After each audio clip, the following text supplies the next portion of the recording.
Krishna cooking show હું તમારું સ્વાગત કરું છું। મારી પાસે અહીંયા હોટ ડોગ નહોતા, પણ હોટ ડોગની જગ્યાએ જે પાઉંભાજીના લાંબા પાઉં આવે તેમાં મેં હોટ ડોગનો જેવો મસાલો કર્યો છે। તો અહીંયા 2 ઝીણી ડુંગળી સમારી છે, 1 ટામેટું, 1 કેપ્સિકમ અને થોડા મકાઈના દાણા બાફેલા છે તે લઈશું। પછી તેની અંદર 1 થી 1.5 ચમચી જેટલો શેઝવાન સોસ નાખીશું। પછી અહીંયા પેરી પેરી મસાલો નાખીશું, અડધી ચમચી જેટલો। અડધી ચમચી ચીલી ફ્લેક્સ અને અહીંયા તંદૂરી મેયોનીઝ છે તો 2 ચમચી જેટલો તે નાખીશું। થોડોક ઓરેગાનો નાખીશું, અડધી ચમચી। ટોમેટો કેચઅપ નાખીશું 1 ચમચી જેટલો અને મેયોનીઝ નાખીશું વ્હાઈટવાળો તે 1 ચમચી। પછી અહીંયા લીલા ધાણા ઝીણા સમારેલા તે નાખીશું। પનીરના ટુકડા ઝીણા સમારેલા તે નાખી દેવાના છે। બધી વસ્તુને સારી રીતે મિક્સ કરી લેવાની છે। પછી અહીંયા લગભગ 1 થી 2 ચીઝ ક્યુબ છીણીને નાખી દેવા। જો તમને મારો આ વિડીયો ગમે તો લાઇક, શેર અને સબસ્ક્રાઈબ કરજો, બેલ આઇકન દબાવજો અને કમેન્ટ કરજો। તો અહીંયા ચીઝ નાખ્યા પછી તેને મિક્સ કરી લેવાનું છે। થોડુંક આપણે ટેસ્ટ કર્યા પછી મીઠું થોડું નાખી દેવું।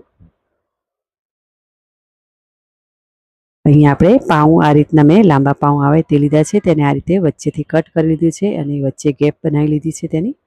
અને થોડુંક આપણે તેને દબાવી લેવાનું હળવા હાથે, જેથી પાઉં અંદરથી દબાઈ જાય। અને આ રીતે પણ તમે કટ કરીને કરી શકો છો, તો તમને જે રીતે ફાવે તે રીતે તમે બનાવી શકો છો। પછી આપણે જે સ્ટફિંગ બનાવ્યું હતું તે આપણે પાઉંની અંદર આ રીતે 2 ચમચી જેટલું ભરી લેવાનું છે દબાવીને, જેથી આપણને પાઉં કોરા ના પડે એટલા માટે। અહીંયા 3 પાઉં મેં ભરી દીધા છે। પછી તેની પર ચીઝ ક્યુબ આપણે છીણી લઈશું। જો તમારી પાસે મોઝરેલા હોય તો તે પણ તમે લઈ શકો છો। આ રીતે તેની પર ચીઝ છીણી લેવાનું છે।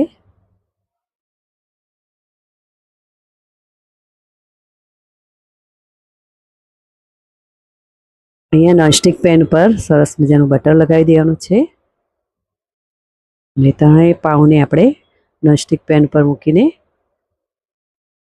એકદમ ધીમા તાપે તેને થવા દેવાનું છે 5 થી 10 મિનિટ માટે। પછી તેને ખોલીને ચેક કરીશું। આપણું સરસ મજાનું ચીઝ પણ મેલ્ટ થઈ ગયું છે। તો આપણા હોટ ડોગ તૈયાર થઈ ગયા છે। તો તેને સર્વિંગ પ્લેટમાં કાઢીશું અને ઉપરથી પેરી પેરી મસાલો નાખીશું। તમારે ચીલી ફ્લેક્સ, ઓરેગાનો નાખવો હોય તે પણ તમે નાખી શકો છો। ખૂબ જ સરસ બન્યા હતા હોટ ડોગ પાઉં, ખૂબ જ ટેસ્ટી એવા।